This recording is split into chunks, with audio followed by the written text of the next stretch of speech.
अस्सलाम वालेकुम साथियों, आप के आगे प्रेजेंट कर रहा हूँ एक और उर्दू ज़बान में न्यूरो सर्जरी का एक टॉपिक।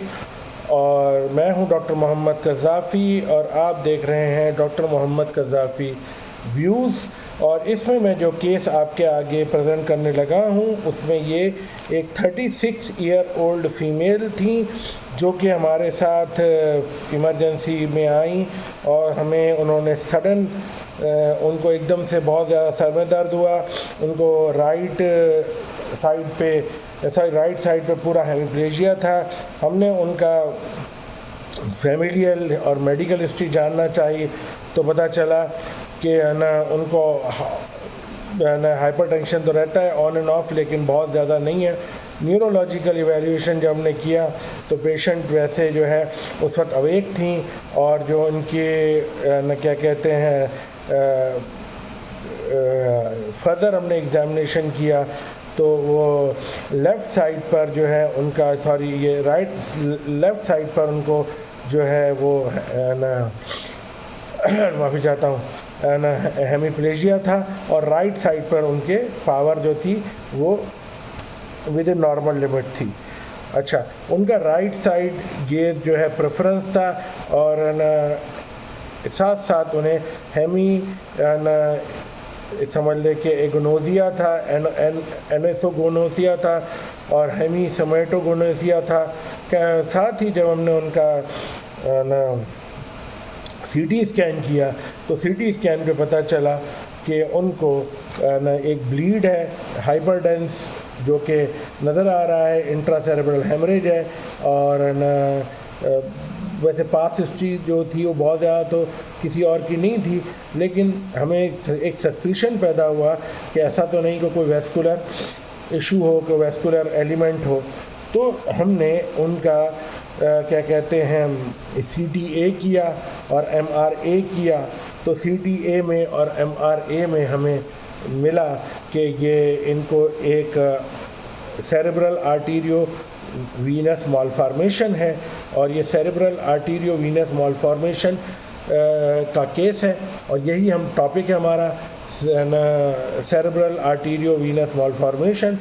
तो इस पेशेंट में इंट्रासेरेब्रल जो हेमरेज था एक मतलब कि विदाउट पास मेडिकल हिस्ट्री के और ना वैसे सस्पिशन तो था ही वीनस वेस्कुलर एलिमेंट का और वो कंफर्म हो गया CT स्कैन पर और CT स्कैन ने भी दिखाया कि बेसल गैंग्लिया में बहुत बड़ी ब्लीड है।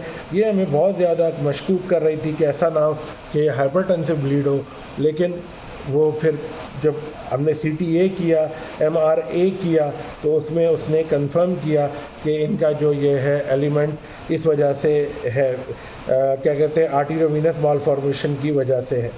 आर्टीरियोवीनस मालफॉर्मेशन के लिए हम एक बहुत ही मशहूर और मारूफ और बहुत ही इफ़ेक्टिव ग्रेडिंग सिस्टम है वो यूज़ करते हैं और वो हमें मदद करती है पेशेंट की सर्जिकल डिसीजन लेने में भी। उसे हम कहते हैं स्पेसलर मार्टिन ग्रेडिंग सिस्टम। ये जो स्पेसलर मार्टिन ग्रेडिंग सिस्टम होती है इसमें हम 3 चीज़ों को मद्देनज़र रखते हैं। एक चीज़ होती है कि साइज़ ऑफ एवियम, दूसरी चीज़ होती है एलोकेंट एरिया, जो दिमाग में एलोकेंट एरिया होते हैं जो हमारे बहुत ही काम के एरियाज होते हैं वो उस एरिया में है कि नहीं है, और दूसरा वीनस ड्रेनेज का पैटर्न कैसा है। अगर तीनों चीज़ों को मिलाकर जो नतीजा बनता है, ख़ास तौर पे अगर है ना मतलब ये कि जो भी उसका नतीजा बनता है, जो भी उसका ग्रेड बनता है वो हमें बहुत ज़्यादा मदद करता है, ख़ास तौर पर क्या कहते हैं इसकी ट्रीटमेंट प्लान करने के लिए। इसमें जो हमने नोटिस किया, इसमें जो ग्रेडिंग बन रही थी पेशेंट की वो ये थी कि जो है ना हमने उसको साइज़ के जो है वो हमने दिया क्या कहते हैं साइज़ के हमने दिए नंबर 2 और उसको हमने एलोकेंट एरिया का दिया 1 और हमने वीनस ड्रेनेज का दिया 1, यानी कि उनका जो उनका जो स्कोर बन रहा था वो बन रहा था 4।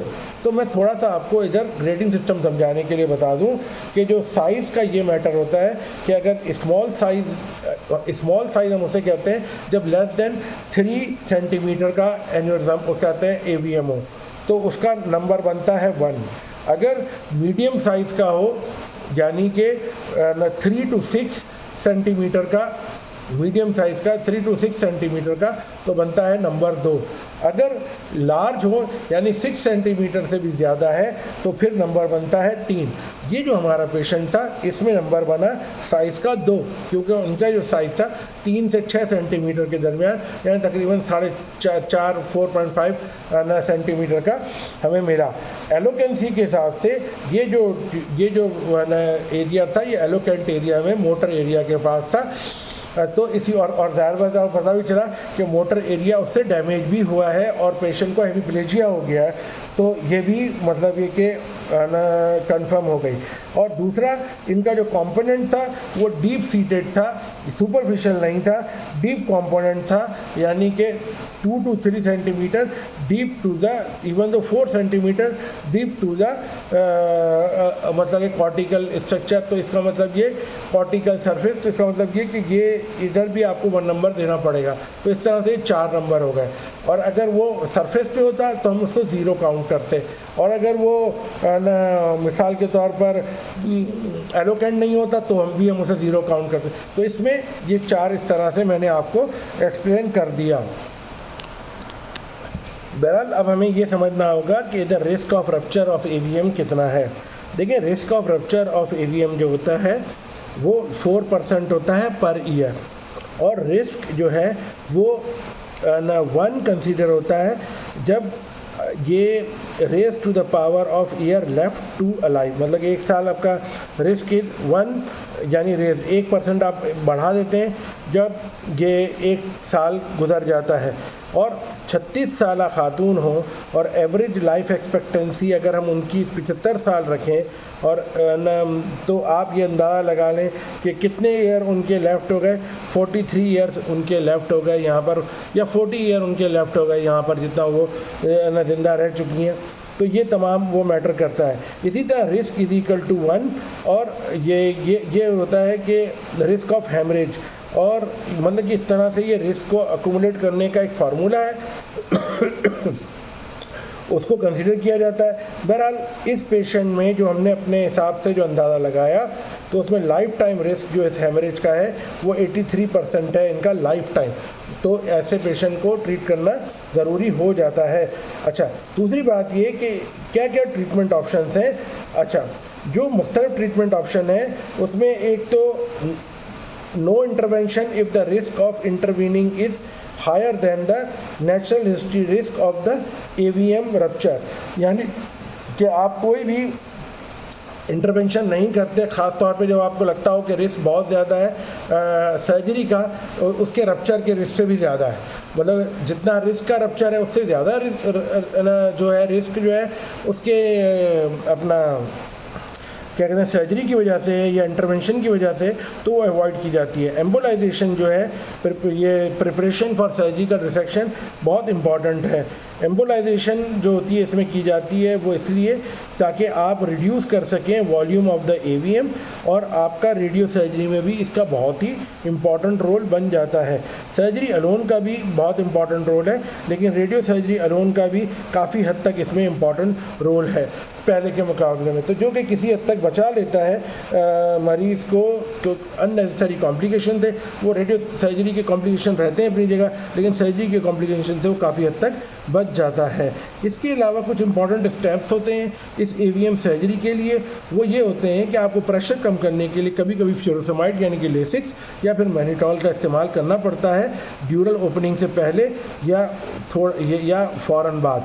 दूसरा, प्रॉक्सिमल टेम्पररी ऑक्लूजन भी की जाती है, ख़ास तौर पे एन्यूरिज्म क्लिप की मदद से काफ़ी सारी आर्टरीज़ की, क्योंकि अगर हम बीच में से काटेंगे वो एबनॉर्मल स्ट्रॉन्ग वॉल्स होती हैं, तो कभी कभी इतनी आराम से डायथर्माइज नहीं होती है, तो उधर फिर क्लिप एप्लीटर की मदद से क्लिप अप्लाई किए जाते हैं और फिर उनको कट करके टाई कर दिया जाता है, या उधर कोई टेम्पररी या फिर उधर परमानेंट छोटे जो एवीएम क्लिप्स होते हैं वो अप्लाई कर दिए जाते हैं।